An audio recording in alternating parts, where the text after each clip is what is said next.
उदयनिधि स्टालिन का एक बयान, जो उन्होंने कहा था डेंगू, मच्छर, मलेरिया और कोविड की तरह सनातन धर्म को समाप्त कर देना चाहिए। उनके बयान की क्रिया की प्रतिक्रिया के रूप में हमने कहा कि जो उनका गर्दन काटेगा उसको मैं 10 करोड़ दूंगा। अगर वो अपने बयान पर कायम रहेंगे तो फिर मैं जगत गुरु परमहंस आचार्य मैं 100 करोड़ रुपए दूंगा जो उनका गर्दन काटेगा। महाराज, ये उदयनिधि स्टालिन का बयान आया है।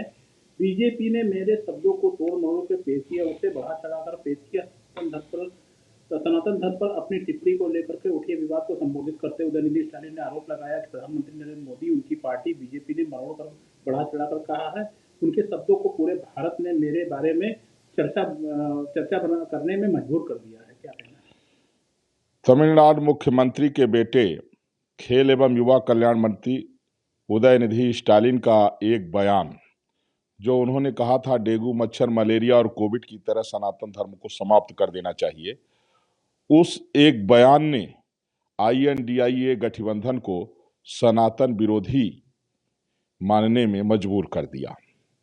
अयोध्या से मैं विश्व हिंदू सिख महापरिषद का अंतर्राष्ट्रीय अध्यक्ष एवं आचार्य पीठ तपस्वी छावनी पीठाधीश्वर जगत गुरु परमहंस आचार्य, हमने उनसे कहा था कि क्षमा मांग लीजिए, तो उन्होंने कहा कि मैं अपने बयान पर कायम हूं। एक बार नहीं, कई बार उन्होंने कहा कि मैं अपने बयान पर कायम हूं। तब मैंने कहा था कि उनके बयान की क्रिया की प्रतिक्रिया के रूप में हमने कहा कि जो उनका गर्दन काटेगा उसको मैं 10 करोड़ दूंगा, जिस पर उन्होंने अपने यहाँ राष्ट्रद्रोह का मुकदमा हमारे खिलाफ पंजीकृत करा दिया है, जो अभी है, जिसको देश की जनता ने बर्दाश्त नहीं किया। और वही हाल हुआ, रहा नुकुल कोई रोवन हारा। राक्षसों की तरह जो है अब ये अलग थलग पड़ते जा रहे हैं। अभी भी समय है उदयनिधि स्टालिन अपने जो है दिए गए सनातन विरोधी बयान को वापस लेकर के और सभी सनातनियों से क्षमा मांग लें। सनातनी उनको क्षमा कर देंगे और मैं अपना बयान वापस ले लूंगा। अगर वो अपने बयान पर कायम रहेंगे तो फिर मैं जगत गुरु परमहंस आचार्य मैं 100 करोड़ रुपए दूंगा जो उनका गर्दन काटेगा। और उन्होंने हमें राष्ट्रद्रोही बनाया। पहले वो सनातन को गाली दे रहे हैं, सनातन को डेंगू, मच्छर, मलेरिया बता रहे हैं, और इसके बाद अगर कोई जवाब उनको दे दे तो उसको राष्ट्रद्रोही साबित कर रहे हैं। मैं 100 करोड़ दूंगा जो उदयनिधि स्टालिन का सर कलम करके ले आएगा, और अगर वो क्षमा मांग लेंगे तो क्षमा भी कर दूंगा, और नहीं क्षमा मांगेंगे तो देश समझ गया है कि INDIA गठबंधन जो है यह सनातन धर्म को समाप्त करने के लिए बना है। और लगातार इस तरह की उदयनिधि स्टालिन के बयान के बाद सनातन विरोधी बयानों की बाढ़ सी आ गई।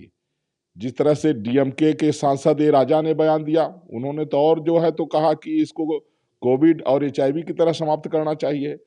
और इसके बाद जो है मल्लिकार्जुन खड़गे का बेटा भी जो है तो कहाँ पीछे रहा, उसने भी जो है तो उनका समर्थन किया। देशवासियों को ये बात अब समझ में आ गई कि INDIA गठबंधन सनातन धर्म को समाप्त करने के लिए बना है, इसलिए INDIA गठबंधन को ही समाप्त क्यों न कर दिया जाए, अब ये जनता ने मन में बैठा लिया है। और देश के माननीय प्रधानमंत्री नरेंद्र मोदी जी को मैं धन्यवाद दूंगा कि सनातन धर्म का उन्होंने पक्ष लिया। और जिस दिन जब 2 सीट में भाजपा थी और जब भाजपा ने ताल ठोका था कि रामलला हम आएंगे, मंदिर वही बनाएंगे, तो सेंट्रल में फुल मेजोरिटी से भाजपा आई और कई स्टेट में आ रही है।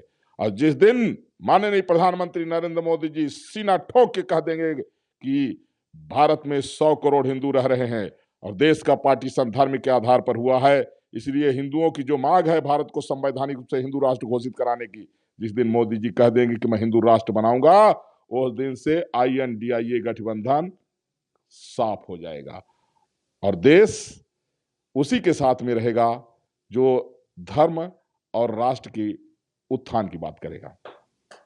उन्होंने ये भी कहा कि भाजपा और मोदी जो है हमारे बयान को तोड़ मरोड़ के पेश किया है। तोड़ मरोड़ को तब कहते हो जब उनसे कहा गया, कई बार जो है जब चर्चा हुई तो वो खुद ही कह रहे थे कि मैं अपने बयान पर कायम हूं। तो तोड़ मरोड़ के कौन पेश कर रहा है? हमारे ऊपर उन्होंने राष्ट्रद्रोह का मुकदमा पंजीकृत कराया। अब ये कोई तोड़ मरोड़ की बात है? गाली वो दे रहे हैं, अगर उसका जवाब दे रहा हूं तो हमको राष्ट्रद्रोही बता रहे हैं। उनका बाप मुख्यमंत्री है तो वही सरेआम गुंडई है कि जो है उल्टा चोर कोतवाल को डांटे। इसलिए वो क्षमा मांग लें और जो हमारे ऊपर राष्ट्रद्रोह का मुकदमा पंजीकृत है उसको वापस कर लें, जनता क्षमा कर देगी। और नहीं तो हम इनाम बढ़ा के हमने 100 करोड़ कर दिया है। और जो भी सनातन विरोधी है, अगर रावण सीता को वापस कर दिया होता तो राम को वध करने की जरूरत नहीं थी, लेकिन जब सीता को वापस नहीं किया तो राम जी ने वध किया। उसी तरह से उदयनिधि स्टालिन का वध भी होगा।